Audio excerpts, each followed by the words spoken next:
رب العالمين والصلاة والسلام على سيد المرسلين وعلى آله وصحبه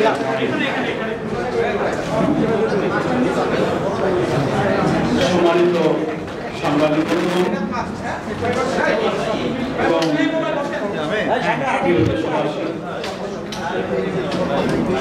আমরা শুকরিয়া আদায় করছি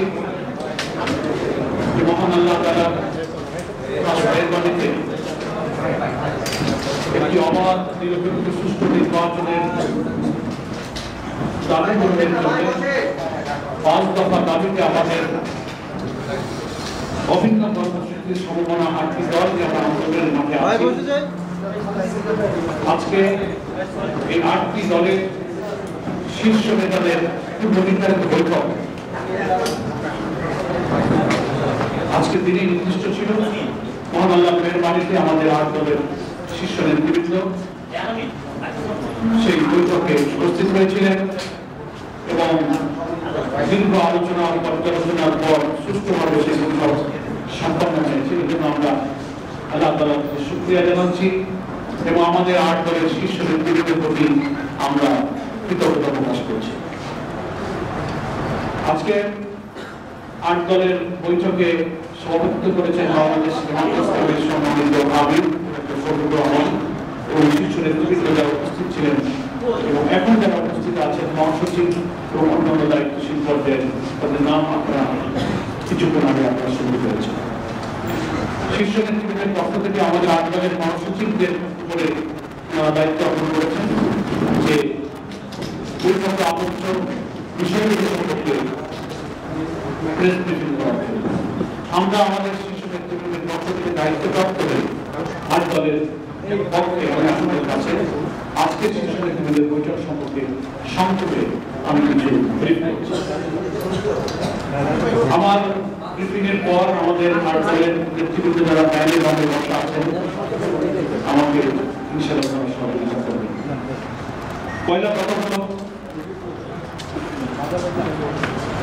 বিদ্যমান রাজনৈতিক সংকট নিরসনে জুলাই সনদ বাস্তবায়ন আদেশ জারি করা, জাতীয় নির্বাচনের পূর্বে গণভোটের তারিখ ঘোষণা করা, লেভেল প্লেইং ফিল্ড, ফ্যাসিবাদের দোষরদের বিচার নিশ্চিত করা সহ আমরা 5 দফা দাবিতে আমরা আন্দোলন করেছিলাম। সেই প্রেক্ষাপটে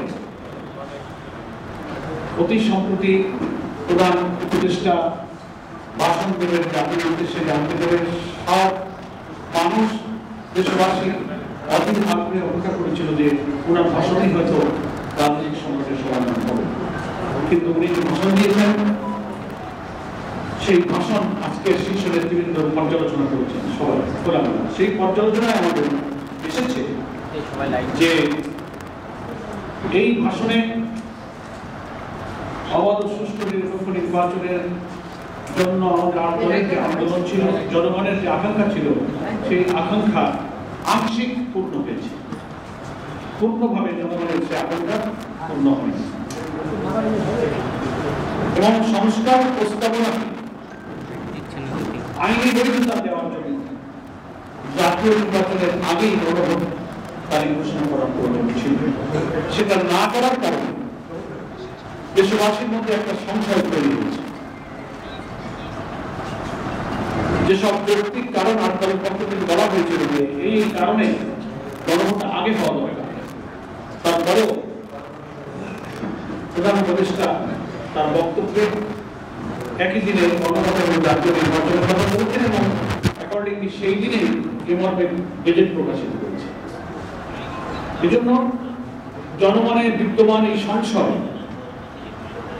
এবং যে সংকটের সৃষ্টি হলো বা আমরা যে আশঙ্কা করে করেছিলাম, প্রধান উপদেষ্টা একই দিনে ভোট কথা বলার কারণে যে সংশয় তা সরকারকে দূর করতে হবে।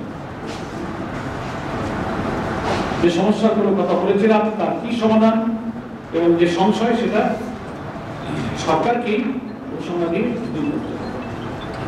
আমাদের শীর্ষ নেতৃবৃন্দের বৈঠকে এটা পর্যালোচনা হয়েছে। এরপরে আমরা মনে করি যে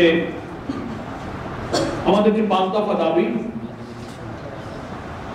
তার দাবিতে আমাদের কর্মসূচি অব্যাহত থাকবে। যে আংশিক দাবি আমাদের পূরণ হয়েছে, জুলাই সনদকে আইনি ভিত্তি দেওয়ার যে আমরা কথা বলেছি,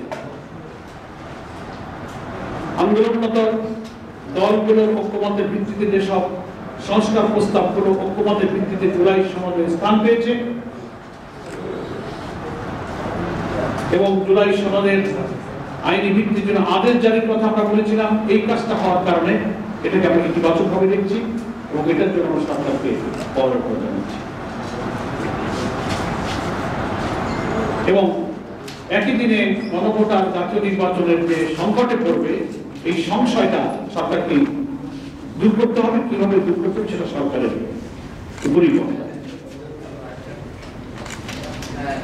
প্রশাসনে যেভাবে রদবদল চলছে, পছন্দ মতো ডিসি, ইউনো, পুলিশ কর্মকর্তাদের যখন তখন এই এক সপ্তাহের মধ্যে নানান জায়গায় রদবদল শুরু হয়েছে। এটা লেভেল প্লেইং ফিল্ড,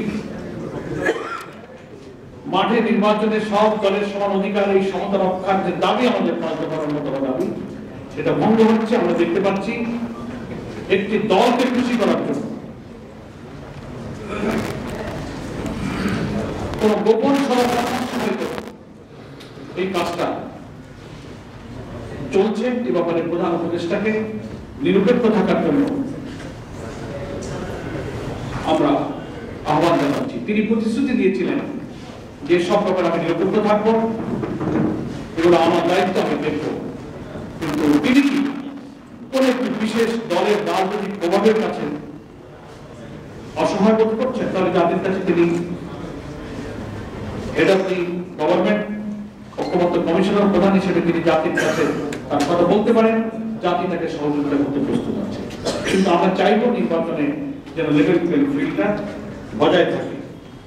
সম্মানিত সাংবাদিক বন্ধুগণ, আমাদের আজকে 8 দলের শীর্ষ নেতৃবৃন্দের আলোচনায় এটা এসেছে যে আমাদের যে দাবিগুলো এখন পূরণ হয়নি, আংশিক পূরণ হয়েছে, সেই দাবির সংগ্রামে রাজপথে 8 দলের কর্মসূচি ইনশাআল্লাহ অব্যাহত থাকবে। 8 দলের একটা লেয়ার কমিটি আছে, শীর্ষ নেতৃবৃন্দের পক্ষ থেকে তাদের উপরে দায়িত্ব দেওয়া আছে।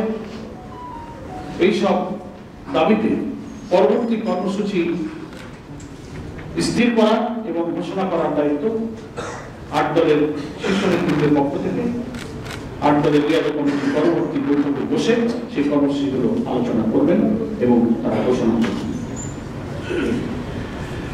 আমরা মনে করি যে দেশের অধিকাংশ জনগণের অনুভূতি, আকাঙ্ক্ষা সরকারের রিয়ালাইজ করা উচিত। অবাধ এবং সুষ্ঠু নিরপেক্ষ নির্বাচনের জন্য জুলাই অভ্যুত্থানের 1 সাগর রক্তের বিনিময়ে অর্জিত নতুন বাংলাদেশের এই স্বপ্ন পূরণ হয়, সেজন্য জনগণের আকাঙ্ক্ষার দিকে আমরা সরকারকে গুরুত্ব দিতে বলব। তিনি যেন কোনো রাজনৈতিক চাপে আমাদের এই সম্ভাবনাময় নতুন রাষ্ট্র কাঠামো ভিত্তিতে একটা নতুন বাংলাদেশ গড়ার এই প্রচেষ্টা যেন কেউ ভেস্তে দিতে না পারে, এই জন্য আমরা সরকারের কাছে 8 দলের পক্ষ থেকে আহ্বান জানাচ্ছি। আমরা আজকে খুব সংক্ষেপে আমাদের শীর্ষ নেতৃবৃন্দ যে সমস্ত আলোচনাগুলো করেছেন, সংক্ষেপে আমি আপনাদের সেগুলো পেশ করার চেষ্টা করেছি। আপনাদের সকলকে ধন্যবাদ।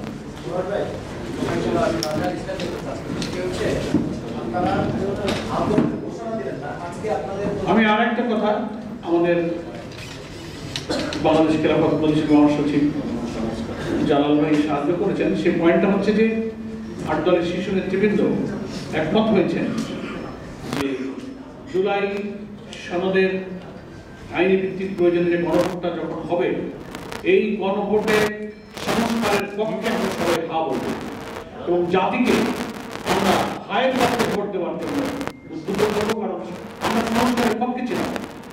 গুরুত্বপূর্ণ মৌলিক সংস্কারগুলো গণভোটে যাচ্ছে কমিশনের পক্ষ থেকে, তার অনেক সংস্কারের ব্যাপারে একটি দল বিরোধিতা করেছিল। আমরা সেই সংস্কারগুলো চেয়েছিলাম, সেই কারণে আমরা এই সংস্কারের পক্ষে আছি এবং আমরা দেশবাসীকে এই সংস্কার প্রস্তাবের পক্ষে হা ভোট দেওয়ার জন্য একই সঙ্গে আমরা আহ্বান জানাতে থাকবো এবং সরকার যেন এই সংস্কার প্রস্তাবগুলো জাতির সামনে তুলে ধরেন যে কি কি সংস্কার করা হচ্ছে, কি বিদ্যমান রাষ্ট্র ব্যবস্থায় আছে আর কি নতুন হবে, চমৎকার করে সুলিখিতভাবে ওয়েবসাইটে হোক, ইলেকশন কমিশন তার ওয়েবসাইটে পাবলিক করতে পারেন, সরকার এবং প্রচার বিলি করে জাতীয় প্রচার মাধ্যমে ব্যাপকভাবে প্রচার করে জনগণ যেন এই সংস্কার প্রস্তাবের পক্ষে হা বলতে পারে, তার প্রয়োজনীয় উৎসাহ দেওয়া, প্রয়োজনীয় ব্যাখ্যা বিশ্লেষণ করে জিনিসটাকে সহজ করা দরকার। এত ব্যাখ্যা এবং এত কথা প্রধান উপদেষ্টার বক্তব্যের মধ্যে আছে, সাধারণ সর্বশিক্ষিত মানুষ এইসব সংস্কারের ইন্টারনাল এই সমস্ত গুরুত্বপূর্ণ বিষয়গুলো ব্যাখ্যা বিশ্লেষণ কিন্তু খুব কমই বোঝে। এটাকে অতি সহজ করে কিসে আমরা হা বলতে যাচ্ছি, সংস্কারে গৃহীত সব বিষয়গুলোকে অতি সহজ করে ভোটারদের কাছে, দেশবাসীর কাছে সরকারকে পেশ করতে হবে। ধন্যবাদ।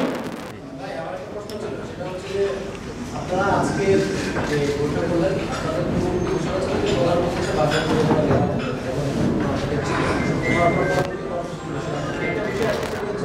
আপনারা সরকারকে পক্ষপাতিত্বের অভিযোগ আছে। আপনাদের আরেকজন সিনিয়র নেতা বলছেন যে তিনজন উপদেষ্টা জাতি আসলে জানতে চাচ্ছে তিনজন উপদেষ্টা কারা, কারণ আমরা এটাও নাম বলা হলে মনে হচ্ছে জাতির সাথে আপনারা মনে করেন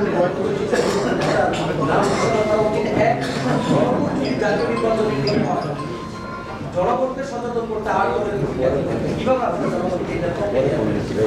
সব কিছু একটা প্রশ্ন দিয়ে নিই, একসাথে দুই তিনটা চলে গেলে মনে করছেন যে একটা বড় দল মায়ের পক্ষে যাবে, ওই দলের ভাই আমরাও দেখতে পাচ্ছি অনলাইনে একটা দলের কর্মী বাহিনী প্রথম দিকেই তো নায়ের পক্ষেই প্রচারণা শুরু করছিল, অনেকে না বলছে। তো এটা দিয়ে প্রমাণ হলো যে জাতিকে নতুন রাষ্ট্রে উজ্জীবিত করে একটা নতুন অভিযাত্রায় সংস্কারের কারা বিরোধিতা করছে, কারা না, এটা তো জাতি চিনতে পারবে। গোটা জাতির সংস্কারের পক্ষে, আর যদি কেউ এটার বিপক্ষে যায়, জাতি নিশ্চয়ই তাদের আর আমার সাংবাদিক বন্ধুকে প্রশ্ন করেছেন যে তিনজন